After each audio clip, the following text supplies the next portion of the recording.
21st.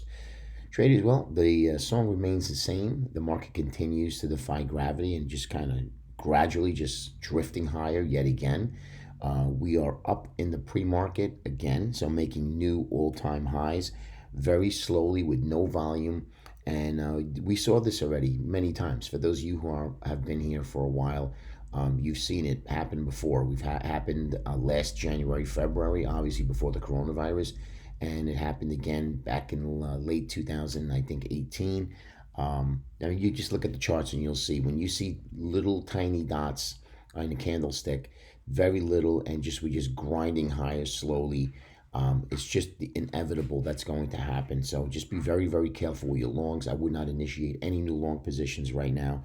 And we can see, looking at the pre-market, Dow futures up 57 again, S&P up 8.5, Nasdaq up 58, Russell up 5, and we just continue to do what we're going to do until there's a disruptor, right? Until something happens and there's a negative catalyst. And we're going to keep an eye on this TNX right up in here, right? This is the 10-year. We have a beautiful, nice ascending triangle, which now we're just kind of pausing from the breakout, which is perfectly fine. This is actually very normal. We're doing here in a MACD and RSI. We're getting into and unwinding some of this overbought reading, which you see here above 70 in the RSI, and let it come drift down to about 50 here, like we've seen. But this here is bullish. You can see this whole part that we've been up never broke 50 in the RSI. Very, very bullish. But we'll get into a neutral stance, then we break back out again. So when this thing starts to move again, I think you're going to see a lot of pain in equities as well as another catalyst. Also, may I add that we are, like you can see, and I can show you, and this is one here where we did just continue to rally, and then we broke back down again, went sideways for a couple of months, and yet again we're now breaking out, making new highs yet again with our talk with Janet Yellen, the Joe Biden inauguration. This year, everybody wants to buy stocks higher instead of waiting for a pullback. Well, wait for the pullback, guys, because it will happen. Right now, we're looking at, so we did a lot of research in the back end, and we're seeing some sort of a pullback. And there's going to be really three types of a pullback. There's going to be a mild pullback, basically down about maybe down to we get that somewhere like an 8 or 10% pullback. Then we're going to look for that 20%, 25% pullback, and then we're going to look for that 40% pullback, right? But the higher, they want this market to go as high as possible. So when the market does crack, it's going to crack, but we're going to be pretty much, let's say somewhere down here, halfway of where the pandemic was actually. Let me just bring that up here. So we'll probably, if anything, in my eyes and what I'm seeing, that the reason why we just continue to move and we continue to grind higher. First of all, we already know that the pajama traders and the Robinhood traders just keep dumping money into this at all-time highs, whereas now your price earnings ratios are just through the roof. Nothing is cheap anymore. But again, when you're dealing with passive investors, they don't understand that. They don't know that. They just keep buying, saying that this is great, this is going to the moon. And remember, take a look at some of the Twitter feeds on a lot of these heavily owned retail accounts, and you'll see what they say. It's actually very, very funny. But at one point, it's going to wipe them out as well.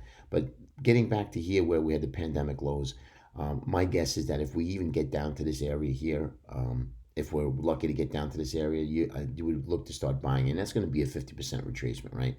So somewhere around a 38, 50, or 61.8% retracement, I think that would be probably the biggest, and that's going to be the worst case scenario, a 61.8% fib.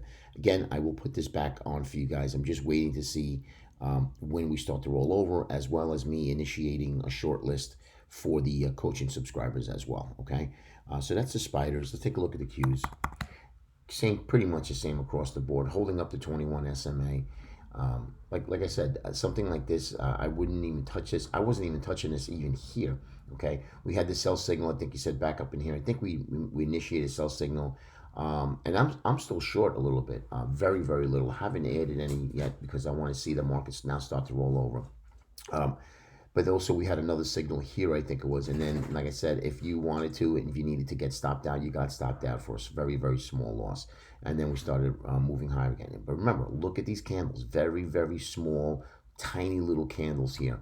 All right, not like this, like we've had some really good engulfing green candles on the way up.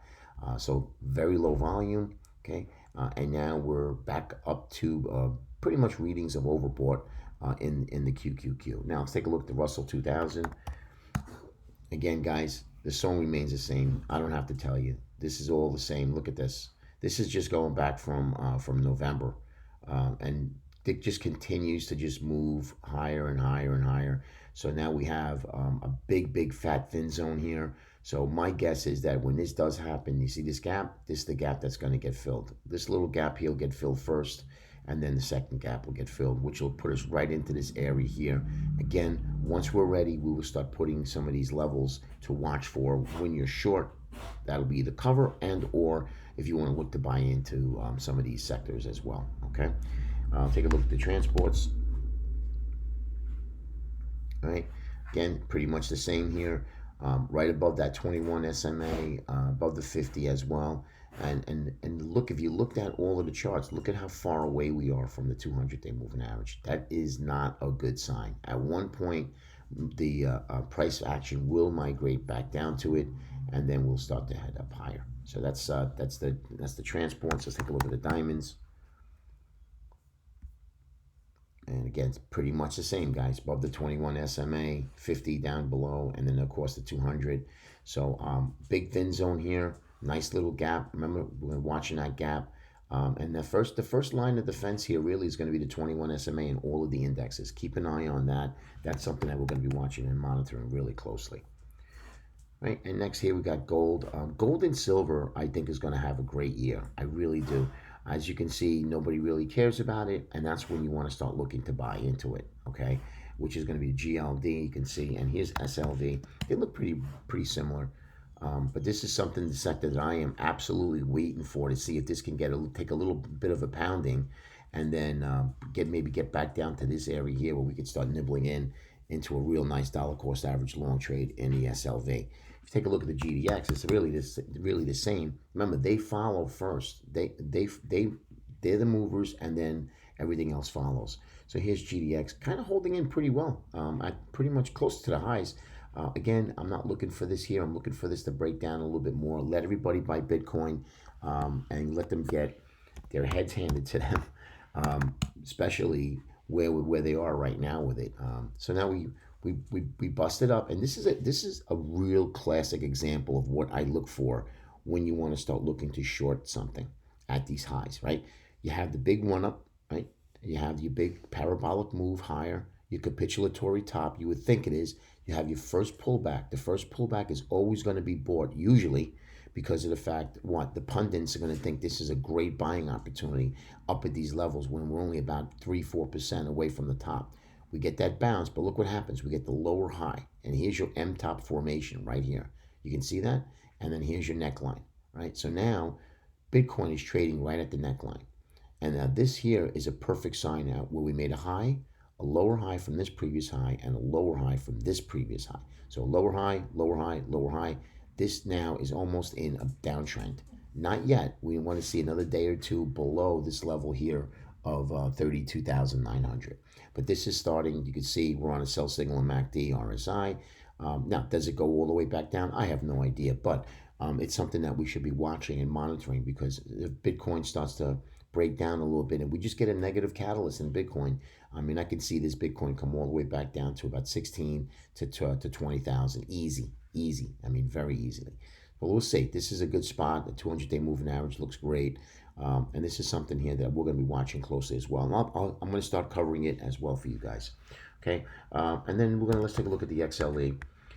Oil's down a little bit today in the pre-market. Oh, excuse me. And it's something that I'm going to be watching as well. Love the oil sector. I do not like it up here. I think oil needs to come down and fill some of these gaps. Once they fill some of these gaps and go sideways for a month, that's going to be the next leg into a new big bull market in the oil sector. Okay.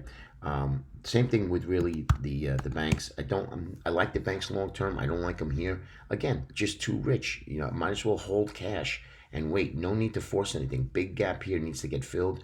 If we can get this get back down here closer to that 200-day moving average by the time it does get up there, this is a great little spot here in this consolidation area where we can start looking at the banks.